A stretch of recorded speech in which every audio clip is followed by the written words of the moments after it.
Hello, everyone. This is Kelechi Nkwacha, and you're welcome to Five Commandments of Business. Yes, we started this series when I talked about commandment of need. I told you that love and passion is not a tradable commodity. You don't go into a business because you love that business or you're passionate about it. Okay, you go into business because you are needed. All right, I also talked about the commandment of control. I talked about the commandment of entry and others. So today I'm going to be talking about the commandment of time.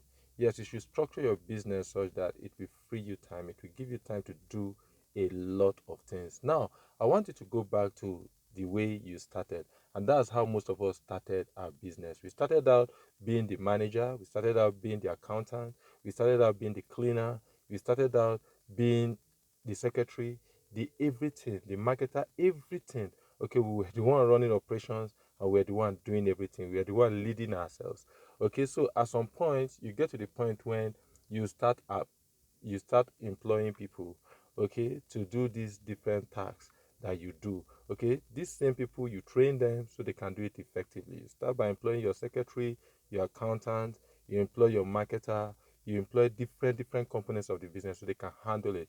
So as you continue, you now have a manager. You At some point you grow, and then I have not gotten to that point where you now have a CEO, okay, to manage your business. What we are saying is your business should be able to exist and succeed and thrive without your direct input. Then you know, oh, you are in business. Then you'll be able to scale and replicate the same process over and over again. Then you know your business can outlive you. Remember, we are not talking about a business that will put food on your table.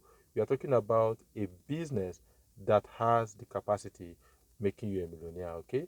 That's what we are talking about. So you should look at the different components of your business and see if you can employ people to handle it. Now, we, we are not saying, I'm not saying you should just go ahead and start employing people. No, you also check your revenue and see if you are generating enough money to employ people, to have another person under your wing. And if you don't have, okay, enough money, you're not generating enough money, you should look at ways to generate enough money. And sometimes too, you don't wait until you can do it, or you also push yourself. That's what I did.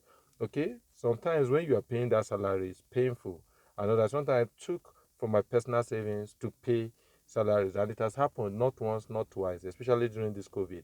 And you can also do that.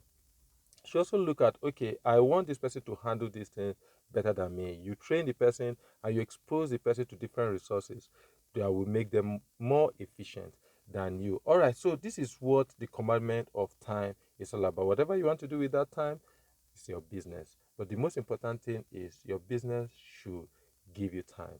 Okay, you should be able to have, and the way you gain time is by having people, paying people do what you do and do them better than you. All right, so when we meet again, we're going to be talking about the commandment of scale, and that's our last commandment. Until then, don't forget to subscribe to the YouTube channel. My name is still Kelechi Nkwacha. The name of the YouTube channel is Still Academy. So hit the subscribe button. Then bye bye for now.